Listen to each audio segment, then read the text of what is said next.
The broadcast is now starting. All attendees are in listen-only mode. Good morning and welcome to our second StorageCraft webinar. I'd like to thank you all for dialing in today. My name is Nadya, and for those who don't know me, I'm a StorageCraft product manager at Data. You can always email me or contact me directly if you have any StorageCraft related questions. Please be advised that you guys are all on mute. If you do have any questions, please just type them in. Today we have Karl Thomson presenting. Off to you, Karl. Thank you, Nadya.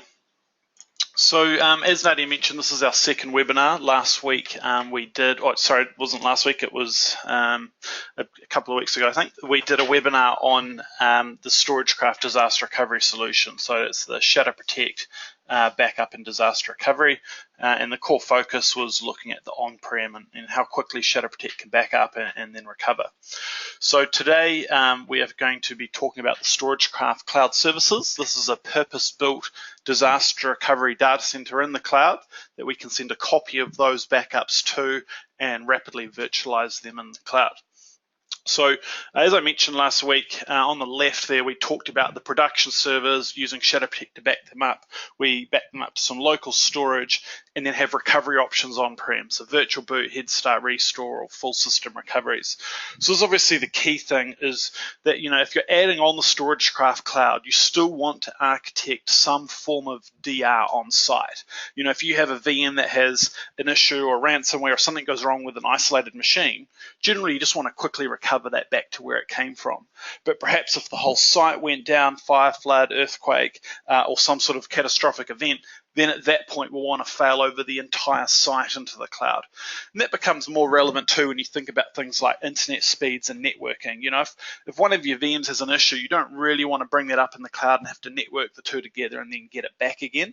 But obviously if the whole site goes down, it makes sense to bring the whole lot up, including a networking in the cloud and then facilitate access. And a lot of that comes down to a discussion that you're going to have with each of your customers to say, look, if something was to happen, where's everyone going to go? Are they going to all go home? Are we going to relocate them to a temporary office? And that will then determine how you configure the cloud in terms of, port forwarding, VPN, IPsec. We've got all of the functionality and capability there. But you really want to have your own plan with the customer to say, look, who are the top sort of 10, 20 users that we need to deal with first? There might be a bunch of people that just need email and that might already be in Office 365. So you don't need to worry about certain people. Some people will need access to different things than others. So having that plan in place will enable you to architect this solution. And we've got all the tools in place that you'll see to do this. So on site, you've got your Shadow Protect backups, and then leveraging the free image manager software, that is what will replicate a copy to the cloud. So in terms of what you need, as I just mentioned, you need Shadow Protect, and you must be using what's called the continuous incremental backup schedule. What this means is that Shadow Protect does one full backup and increments forever. This is extremely effective when trying to replicate your copy of your servers off-site, because obviously we only have to deal with that initial base image once, and we can use a request to C drive to return that by courier, and then only have to worry about the incremental changes, which makes it very easy. The other key requirement is that the backups must be encrypted. This can only be done when you're setting up the job, so having the backups encrypted is key. Our cloud will only accept encrypted backups to ensure that everything is nice and secure, not only the transmission of that data, but also how it resides in the cloud. The other piece is Image Manager. Image Manager is what facilitates or basically manages a continuous incremental backup schedule on site. So that includes, verifying, re-verifying, consolidation, retention, and then adding in a replication job is what will send a copy of that to our cloud. The really cool thing by running this out of Image Manager is that it's a separate task to the backup. So the backups can happen nice and fast. They're local, it gives us local DR, but then using Image Manager to send a copy off site, we can throttle it to reduce impact on internet between certain hours. We can configure it just to send the end of day file as well. So it's very configurable to achieve desired outcome for the customer. And then the final thing is you need to be a StorageCraft managed service provider. So Nadya can sign you up if you're not already a MSP partner with StorageCraft. She'll sign you up through Data, and then you can transact the solution. So what we're going to do next is jump into the StorageCraft website, take a look at some of the key features and benefits, and then I'll actually jump into the MSP portal and we'll go through a demo of how it works in there. So let me just bring my browser across here. I'm going to go into products, cloud services, and I'm just showing you this so that you guys can see how to navigate our website and see some of this information. So some of the key things with the StorageCraft Cloud is low setup, management, and overhead costs. So what's fantastic for our partners is that you don't need to go and invest in data centers or infrastructure to perform DR for your customers in your facility. You can resell the StorageCraft disaster recovery as a service solution, and there's no upfront fee. It's very low cost, and you can make good margin on it. The other thing is that you've got full control over your own cloud settings and recovery. So you don't have to call StorageCraft support and say, hey, my customer's down, can you please recover my servers? You can do it yourself. You can do it immediately. You can instantly virtualize servers, and there's no additional cost to do it. So there's no activation fee. There's no waiting for hours for a restore to happen. You do it yourself when you need to. You can do it for testing or in an event. You can even, it's multi-tenancy, you could even give a customer access if they have their own IT team as well. And then predictable monthly pricing. So the pricing is very easy. Month by month, it's a fixed cost, and when you need to virtualize, it's all included in that cost, which makes it very easy. For our platinum partners, we also have a recovery guarantee. So basically, providing you meet certain requirements, and that's been a platinum partner with the certifications, and you're testing once a month that the machines are booting up and you're taking the screenshot, you're entitled to up to $100,000 if you fail to recover a customer's machines. So that's actually 10 grand per server, up to 10 servers. So that's pretty cool. It's obviously a big marketing thing, but it just shows that StorageCraft really stands by this recovery solution. So some of the features and benefits, security and availability. So the StorageCraft Cloud Services Data Center boasts 5 nines of uptime, so 99.99% of uptime. It's in a tier 3 data center, so it's actually operated out of NextDC in Sydney.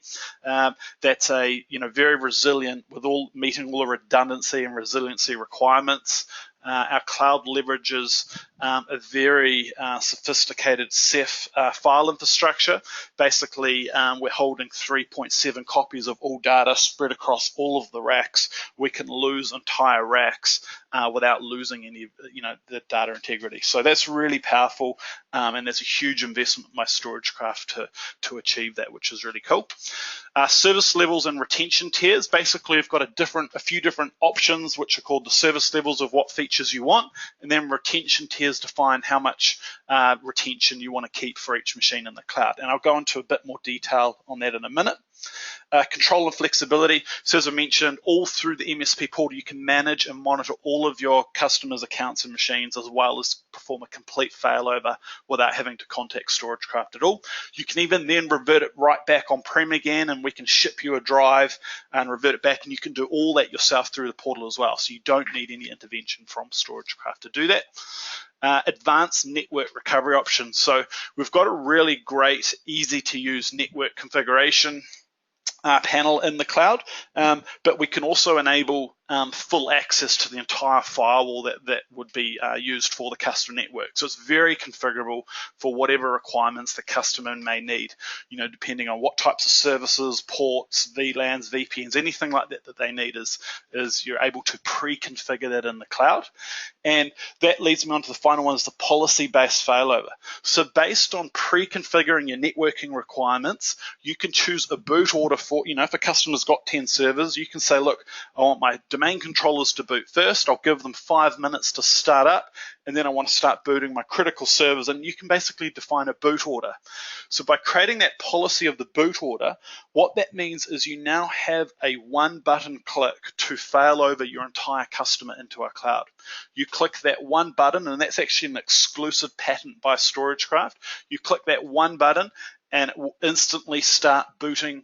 The first thing it will do is it'll boot up the network config, and then it will start booting the servers with the appropriate time delay between them. So that's really, really cool, enabling you to respond quickly and have that plan in place.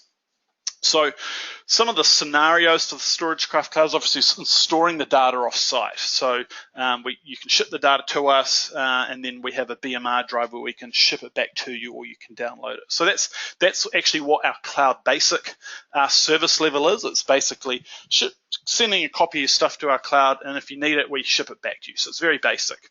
Accessing files and folders. So this then falls into the Cloud Plus service, and we'll go into this a bit more later. But Cloud Plus includes the previous option of the BMR drive, but also allows you to basically mount those backups in the portal and very quickly recover files folders. And then the third one there is virtualizing a failed service. So that's our Cloud Premium service level. So the Premium includes all of the above, but also virtualizing servers instantly, giving you access to the entire VM.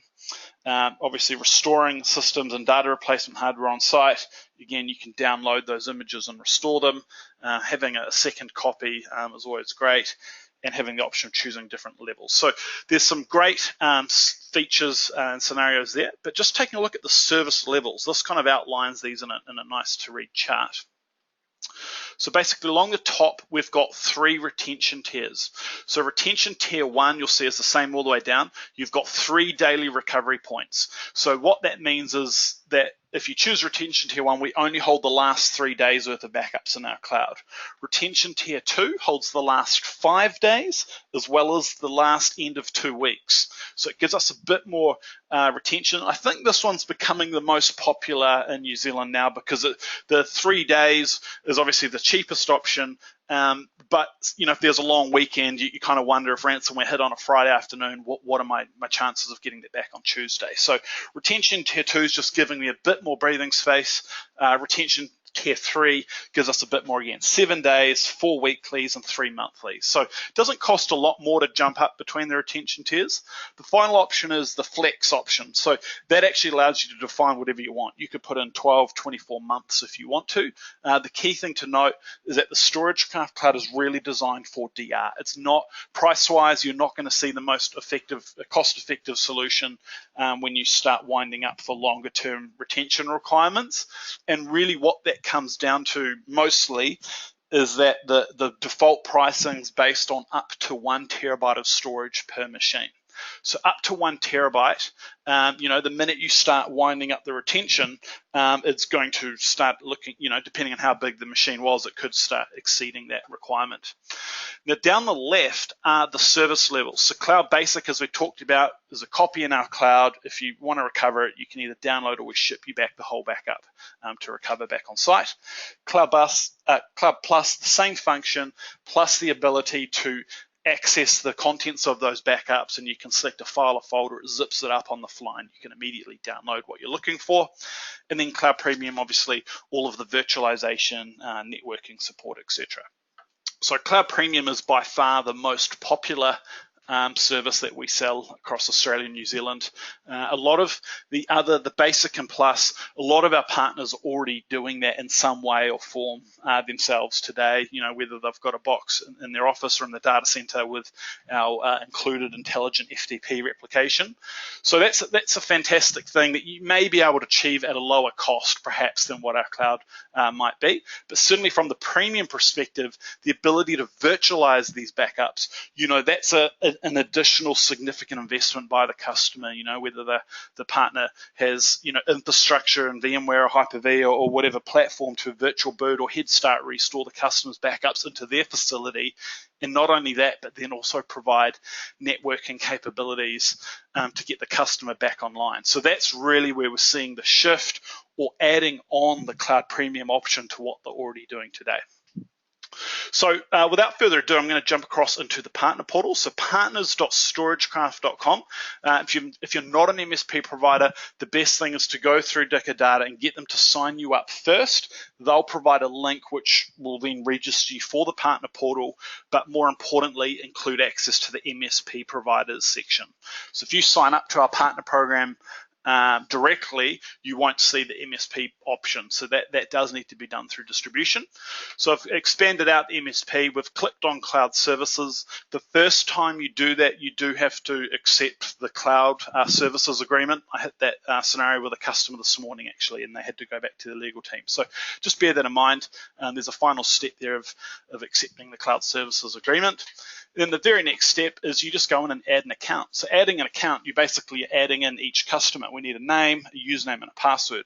So that username and password is used for two things. One, if the customer wants to be able to log in and see or activate DR themselves, that's what you would give to them because it's fully multi-tenancy. It would just give them access to their account.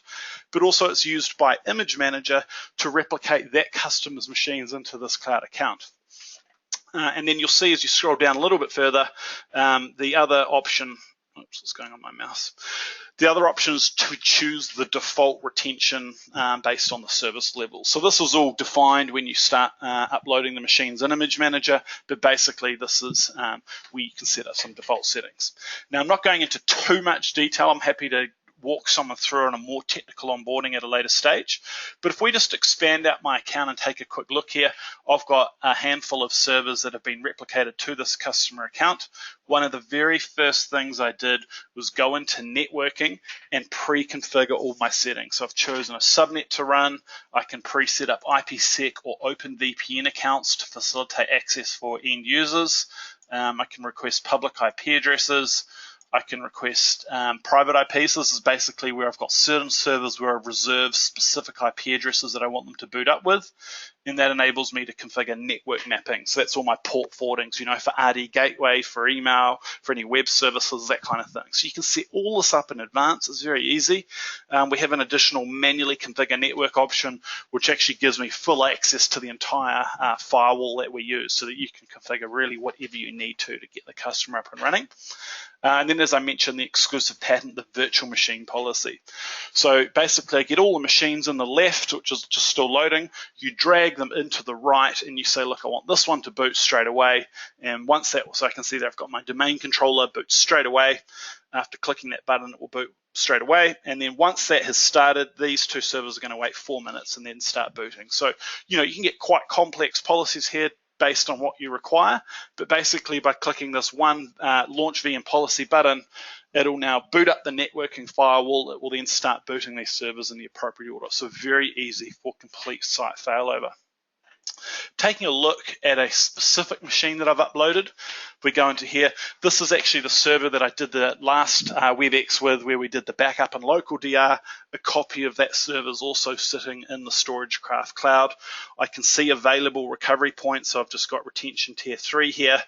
And I can see here with Cloud Plus, you have the ability or premium to mount those backups for file and folder recovery. It's very easy, but the key thing is obviously virtualizing. So I can click up the top here and go Launch VM. So I click on Launch VM. It will automatically on the left here select the most recent backup that's available. On the right, I need to put in my Shadow Protect encrypted password. And for testing, I need just to select how many days I want this running for to test before it destroys it. Otherwise, for a real failover, obviously, we're never going to destroy that machine while the customer's using it. So click on Virtualize. And basically that's it. So obviously I'm not using the policy here, but I've just gone into a particular machine, perhaps for testing or for DR, and I want to test it. Now you can see that the very first thing it's doing is creating the network. So that's the process that it does for the first machine you virtualize for the customer, is it creates the network. So in the back end, what we do is we virtualize a pfSense firewall. It's an open source firewall for the customer. It loads that config that we've predefined. And then we'll start booting up the server. So network takes anywhere up to a minute to start booting. And then what we do is we create a new VM in the cloud. By default, it will get 6 gigabytes of memory and 2 CPU cores of processing.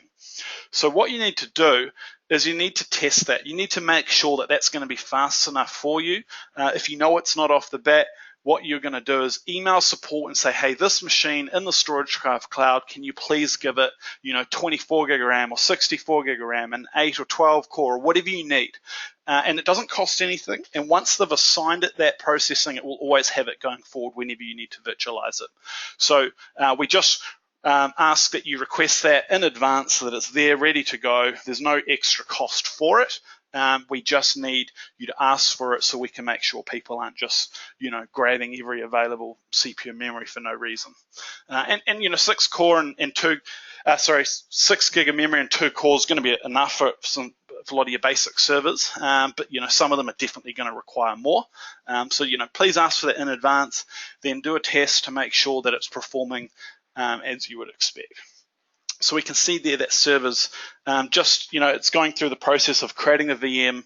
It does in the background what's called a hardware independent restore, and we saw that with my virtual boot demo the other week, where we'll inject the appropriate drivers to ensure that we can boot this VM in our cloud. It could have been a physical server on-prem, or it could have been running in VMware or one of our 12 supported different hypervisors. And then what's really cool is we get full console access to this machine. So by default, we send all Windows machines into the Windows Boot Manager for 30 seconds. That just allows you, if you're having any problems, to select safe mode or do troubleshooting. We can also inject in the recovery environment disks, etc. as well if there's any issues. But basically, it's just going to start booting Windows. So very easy. As you can see, within minutes, I can click a couple of buttons and have machines booting in the cloud. So great for testing, for DR. If you get all that networking pre-configured in advance, it's extremely easy to recover. And really the only thing left to do is, you might need to change some DNS records to fail over any of your services that need that updated. But very easy. And then really the final sort of question I'm always waiting for people to ask me is, Karl, how do I get it back? It's in the StorageCraft Cloud. It's designed for DR. What we say, actually, if I look back here at this machine, it says days left 0. So every machine gets 30 days per year for free to run in our cloud. If you go over that, I think it's $10 an hour per machine running, of cost. So it's designed that you've got a couple of days to test, and it's going to run for a couple of weeks in order for you to relocate, order new hardware, etc. But you need to have a plan to migrate it back. So obviously we need to make that really easy for you. And basically all you need to do is come in here and click on Request a BMR drive. So you click on that. And actually, I forgot to show you how to request a C drive, so I'll loop back to that shortly as well. But basically, it's just saying the machine hasn't been running for long enough yet, but I can proceed with that. And basically, let's put in my details. And what we will do is we will copy the most recent snapshot we've taken of the running VM. We will courier it back to you, or you can just select to download it from our server. And basically, you download or you get this courier back, and obviously it's already out of date because you're still running in our cloud. There's no downtime. And what we do is we pre-stage that backup using our purpose-built cloud recovery process. It will pre-restore that data onto the new server or the VM. It will then automatically connect to our cloud. And this machine that's running in the cloud is automatically taking hourly snapshots. It will continue to download and sync them on-prem until you're ready. You click Finalize. It will instruct this machine in the cloud to shut down. It will send the final snapshot back, which is the last hour or less. And within 5 to 10 minutes of downtime, you've migrated back on-prem. So that whole process of spinning up in the cloud and reverting back costs nothing. It's all included in the low monthly fee.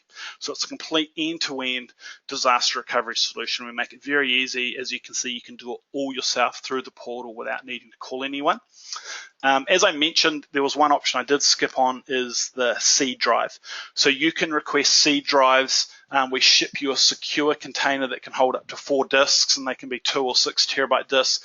That allows you to pre-populate customer backups onto those drives and then return that by courier, so that your image manager only has to send new backups going forward. And that's just the last day's worth of changes. So very, very effective, even on very low bandwidth sites.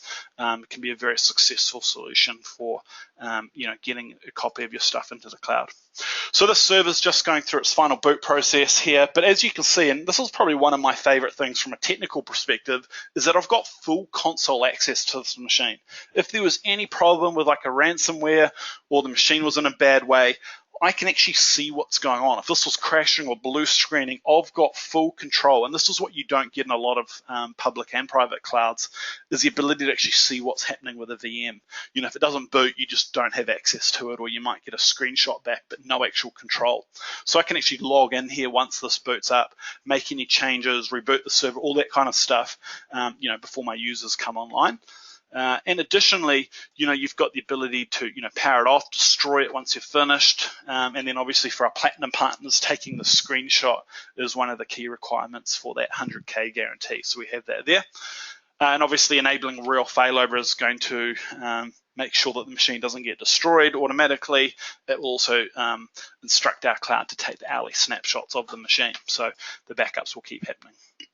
So yeah, basically that's a very quick demonstration of it. We have a StorageCraft APAC YouTube channel, which goes through more detail, including the piece to set up the image manager software. So actually, if I just go and point it out to you now. So yeah, it's just, if you just Google StorageCraft APAC YouTube channel, we have here StorageCraft Solutions by Karl Thomson, which is me. And if we scroll down, the one you're going to be looking for is the new StorageCraft Cloud Services in Australia. So it's 32 minutes. It guides you through everything I've shown you today, and including more detail on the networking, as well as in Image Manager adding in the replication jobs. So very easy. And we can send it out to anyone that would like to know more. But yeah, this server is now logged in the cloud, so you know, I'm just doing this as a test. So if I leave this, it'll just auto destroy itself after a day, or you know, really what you probably want to do is just get in here and to destroy the VM. So obviously every day or hour that it runs, it's you know, taking off your 30 days. So I've used up mine. As you can see though, it doesn't stop me from doing it. It's just that there's obviously a likelihood you could get charged for exceeding that 30 days per year. So yeah, if you'd like any pricing, you can reach out to Nadya or our New Zealand BDM, Andrea Martin, and we can run you through the MSP pricing. But yeah, really, it's there's really popular options for around $70 a month. You can have, it includes with the MSP bundle, it includes the Shadow Protect license for the on-prem backup and DR, as well as a copy of the machine up to 1 terabyte in the cloud. So it's very affordable, low monthly fee that gives you a full disaster recovery as a service solution. All right, well, we're coming right up to our time. If anyone's got any questions, please feel free to type them in now. I'm happy to go through and recover off anything or show you anything I might have missed or that you have any queries about. Everyone is muted, so just use the webinar questions. I think there's already one come through here, so I'll just take a look at it now. Can you show us the image manager? So that's from Davey. So Davey, I tell you what, I can. If anyone else has got any questions, please feel free to type them in now, and let me just see if I've got image manager on this. I haven't actually logged into my lab, but I do have a copy of Image Manager on this machine. I did actually, to be fair, I didn't really cover this off in the last webinar either, because we were focused more on Shadow Protect. But basically, this is what Image Manager looks like. So you basically manage a folder such as backups, and in here, in fact, these ones I've been mucking around with it. But basically, I've got a folder that contains a particular server backups. The tasks that Image Manager does is verification. So this is going to immediately verify any new backups. It will then periodically recheck, because obviously using a continuous chain, we need to keep checking that base image and everything else is still okay. It will then do consolidations. So that happens every day, week, and end of month to manage, you know, the backups. And then retention says, look, how many intradaily, daily, weekly, monthly backups do you want to keep, and basically manages that chain. Because obviously with Shadow Protect, it can do backups every 15 minutes, 24/7. That's 96 a day, nearly 700 a week. So the image manager is what manages that. So obviously the next key step with the cloud is to add in a replication job to say, look, I want to replicate to StorageCraft Cloud. In here is where you put your details for the cloud. So I'm just gonna, I think I know my password here. So basically you just authenticate to our cloud. It does a quick check from the customer site that it can reach our cloud with SSL. You need to specify your backup image password, that's the encryption.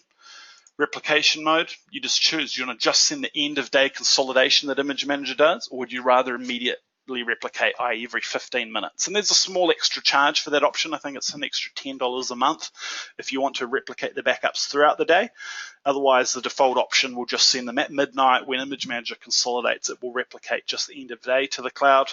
So, we can still have backups every hour, every 15 minutes on site. Every hour is the default, but we'll just send a consolidation at the end of the day to, reduce the bandwidth during working days, hours, And then service level, basic, plus, and premium. You can request the C drive in advance to seed it, but basically that's it. You hit save and away it will go and send that up to the cloud. You don't have to use a C drive. We don't charge for any ingestion of data into our cloud. If you've got USB and it's not, too large a server, you might decide to do it overnight or over the weekend. That's no problem. So yeah, Image Manager is very easy. There are some setup guides, and this is all covered in that YouTube as well in terms of going through that process and explaining that in some more detail to you. But yeah, do take a look at that YouTube channel as well. Otherwise, I am happy to do a session or come visit you guys and go through any queries as well. All right, well, we're coming up to the end of the webinar. I don't have any other questions at this time, so I'll leave it at that. But we have recorded the webinar. It will be emailed out to everyone, and it will also be on that YouTube channel as well. We have a Dicker Data section there, so we'll post it on there as well. Okay, well, thanks again for everyone for coming along today. Again, my name's Karl Thomson, and appreciate your time today. Cheers.